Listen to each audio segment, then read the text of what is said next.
What da danyo, what da dang, and go danyo, oh, what da dang. This is the voice of the patriot, and here we don't criticize. But if we must criticize, we'll do it only on one condition: to build and not to destroy. That is why we keep saying we are in the service of God and country. Hear this. Now, my brother, my sister, from the newsreel, we endeavor to always keep it real. And from the newsreel today, we have a number of things popping up, and I need you to come along. My brother, my sister. Now, top on the agenda is this one here. I'm reading from Ghana Web, and it says, disrespectful Akufo-Addo caused NPP's defeat in 2024 elections. And this is Kankambu-Edu. Now, Kankambu-Edu is a member of the NPP. So this is not somebody from the opposition party. And I read, Ace sports broadcaster Bright Kankambu-Edu has urged the leadership and members of the NPP party to be honest and circumspect in their inquest into the catastrophic defeat they suffered in the 2024 elections. So this is what he's trying to tell his people. They should be circumspect and honest enough to know exactly what is happening to their party. Now, Kankambu-Edu holds that only a proper and objective analysis can help the party discover the true cause of their loss in the December 7 election. He stated that the biggest share of the blame should be placed at the doorstep of President Nana Addo Dankwa Akufo-Addo. Now, according to Kankambu-Edu, the failure of the Akufo-Addo government to deal with the challenges of the economy was the major reason behind their defeat in the elections. Now, he also pointed out that the perceived arrogance of the president, Nana Addo Dankwa Akufo-Addo, contributed to the NPP's defeat, as his alleged show of disrespect caused dissatisfaction for his flag bearer and the NPP. My brother, my sister.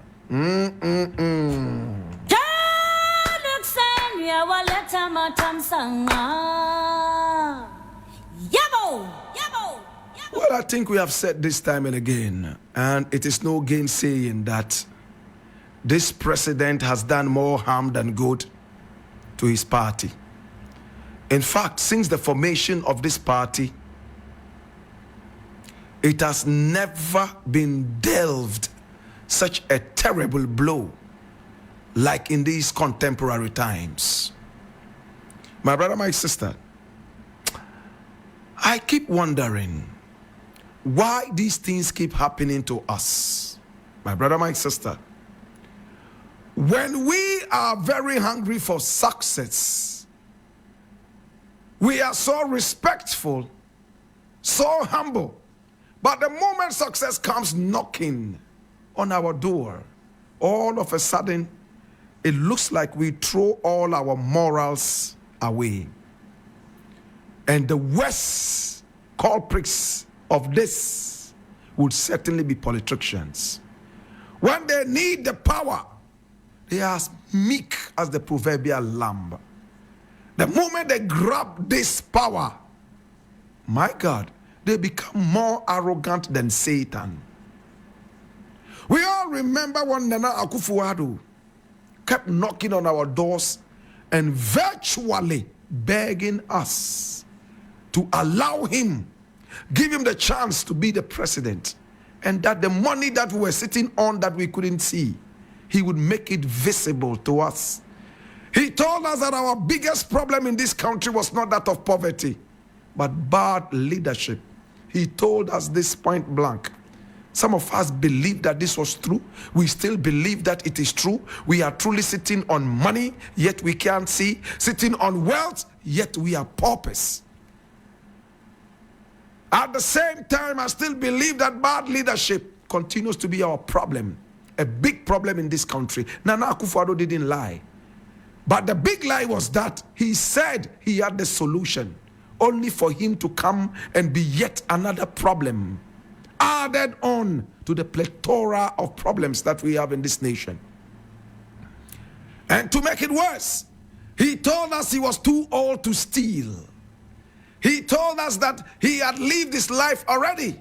And at this point of his life, he was not somebody who was running around wild goose chasing money. The Asantehene told him point blank, at this time of your life, it is not time now to gather wealth. It's time now to leave behind a solid legacy and a heritage. The Asantehene spoke words of wisdom to him. But this arrogant president with a dirty, corrupt mind succeeded in fooling all of us with his age. My brother, my sister, the moment he came into power, some of us heaved a sigh of relief, especially when he started talking Pan-Africanism. How Africa is not poor and how it's a continent that is above all kinds of freebies. In other words, AIDS. And for that matter, Africa was beyond aid. We applauded him as historians and Pan-Africanists. We were ready to sacrifice for Africa to get back to its former status of glory. Little did we know that he was still fooling us in his 419 shenanigans. My brother, my sister, the man who said we were sitting on money, all of a sudden started gallivanting around the globe as if he was in a Gulliver's Travels. My brother, my sister, demanding and asking for money to build a cathedral. He flew around the world as if he was Napoleon Bonaparte, using the taxpayers' money night and day. And when we dared ask him why he was doing that, in fact, he was not ready to take any of this. He commanded chiefs and kings to stand up and hail his coming. After all, the King of Kings and Lord of Lords is coming. How dare you sit down, get up and stand on your feet and hail him and sweat in uncomfortable places to welcome him in. My brother, my sister, the arrogance was glaring. He will not even listen to his party members. My brother, my sister, and Ghanaians were ready with their thumbprint to send them back to hell, guilty as charged. And Ghanaians did it. So what this guy here is saying is the truth. I am glad it happened. And I hope that we would continue to learn from some of these things. Nana Akufo-Addo, in fact, was a disservice to the nation. Today, as it stands, we are in debt. So much debt. Into trillions of American dollars.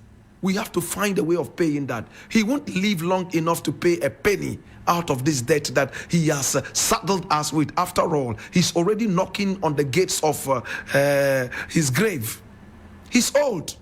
Today, if Nana Akufo-Addo dies, nobody is going to say gone too soon. No. Those people who have gone too soon are the 14-year-olds, 15-year-olds, 16-year-olds, 20-year-olds. And even with them, we have stopped writing gone too soon because it has become a norm. Cholera has set in. People are dying. COVID came in. Only the bourgeoisies were able to fly out of the country and treat themselves. Kenoforiata on my mind.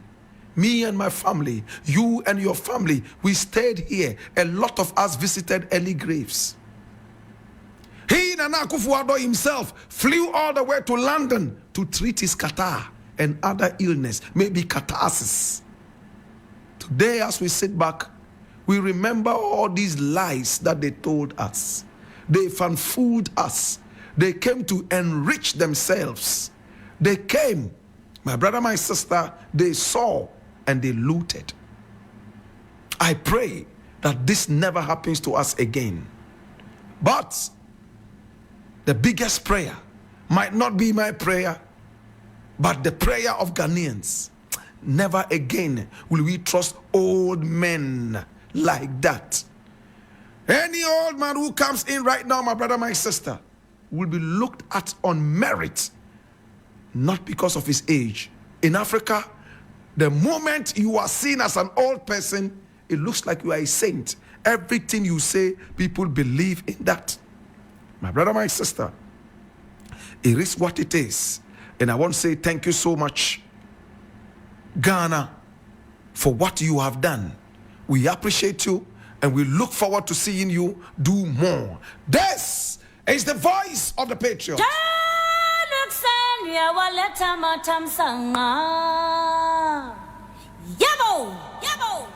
Now the next thing I want to look at is also coming from Ghana Web, and it says Ghanaians waiting for Mahama to lower Kenke price to 1 cedi,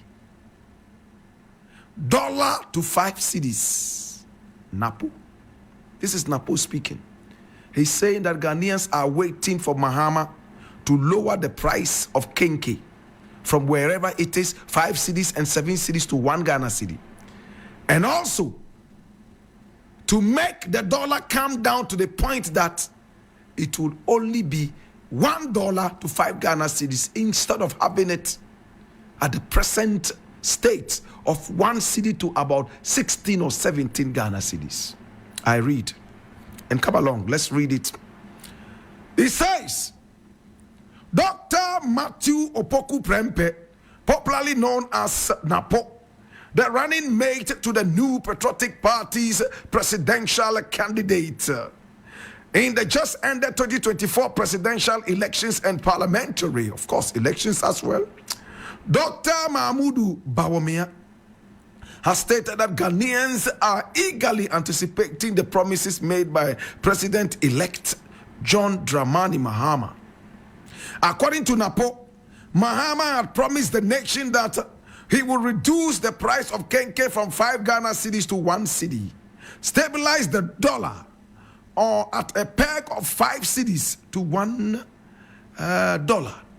and also help farmers with chicken feeds for poultry. Speaking in an interview shared on social media, Napo is heard saying that all eyes are on Mahama to fulfill the promise to alleviate the economic challenges faced by Ghanaians. President Mahama said he will bring back the dollar to 5 cedis. He said he will buy Kenke for 1 cedi. Yes, he said we will buy Kenke for 1 cedi.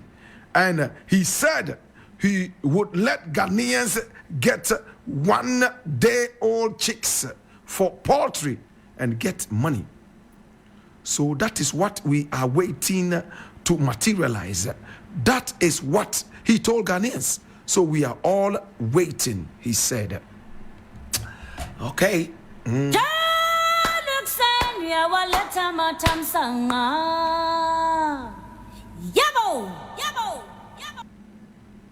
In fact, did Mahama say he was going to bring the dollar back to $1 to 5 Ghana cedis? Did you hear him say that? I didn't. Did you? Number 2, did Mahama say he will reduce the price of Kenke to 1 Ghana cedi? Did he? I didn't hear him. Did you? The day-old chicks, I think I heard it somewhere. And this will not be the first time the president is talking about poultry.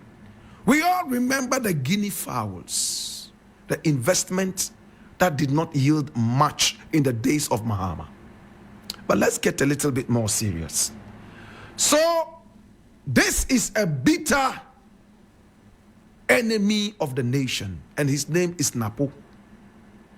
In fact, if you go out looking for Satan and you don't see him, and you see Napo, return home, you have seen Satan. Now, after your abysmal performance, after you lost all favor in the eyes of every Ghanaian, you lost 14 out of the 16 states we have in Ghana. You call them regions. This is enough endorsement of change. In fact, You have all been refused and rejected by the whole nation, including the cockroaches, mosquitoes, and lizards. They don't want to see you. The best you could do is to shut your beak. A doctor who has no respect for health, is that one to a doctor? Now let's look at the merit of what this guy here is saying. He says Mahama is going to bring the price back to 1 Ghana cedi for kinky. The dollar will now be $1 to 5 Ghana cedis. When Mahama left, it was $1 to 4 Ghana cedis. In 8 years, it has now gone all the way to 17 Ghana cedis. How did we get there? They tell us it's COVID and the Ukraine-Russian war. That's what they tell us. Yet other nations were able to cushion that. Australia did it. Many other nations were able to deal with it. America dealt with it. Why should the American dollar be flying over the Ghanaian cedi? If we both suffered the same COVID and the same Ukrainian war. My brother, my sister, it is so disheartening and so much of a defeatist stand to come out and say, ah, so see obey. Brother, my brother, common sense tells us that when you raise the price of a certain commodity and people have bought it at that price for a period, it is almost impossible to reduce the price to a certain point because you have raised it up already. It is very difficult for a product to sell at 10 Ghana cedis for 8 years, and all of a sudden it comes down to 1 Ghana cedi, except some miracle happens somewhere. So this is a way of putting pressure on Mahama.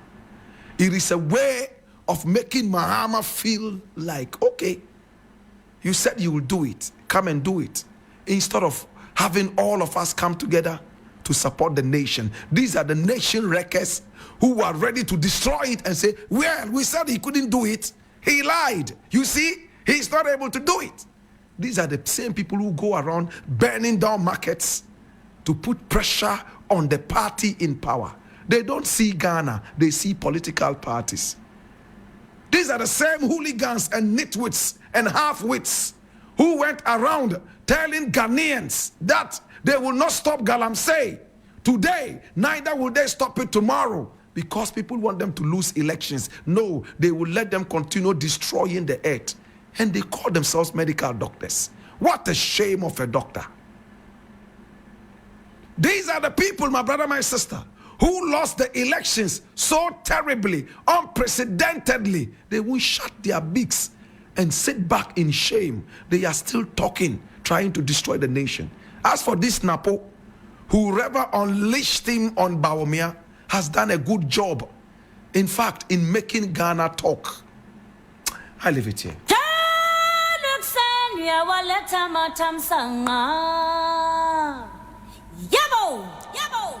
Now the final story I would like to look at will take just a few seconds and we'll be done. I'm reading this from Ghana Web. It says, where Supreme Court's dismissal of the anti-gay bill leaves Akufo-Addo and the bill. And I read, President Nana Addo Dankwa Akufo-Addo refused to take action on the Human Sexual Rights and Family Values Bill, commonly known as the anti-gay bill, when Parliament passed it on February 28, 2024. Now the President promised the nation on 2 legal actions filed at the Supreme Court. In fact, he didn't promise. The President premised his action on 2 legal actions filed at the Supreme Court of Ghana, challenging the constitutionality of the anti-gay bill, which has now been dismissed. Now that the apex court of the land has thrown out the bill or the suits, what is President Addo Dankwa Akufo-Addo going to do?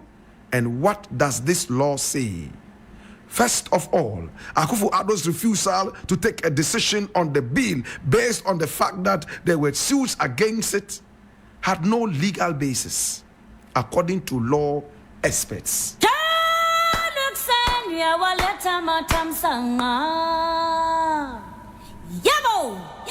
Well, my brother, my sister, Nana Akufo-Addo was not going to sign the bill today, neither was he going to sign it tomorrow.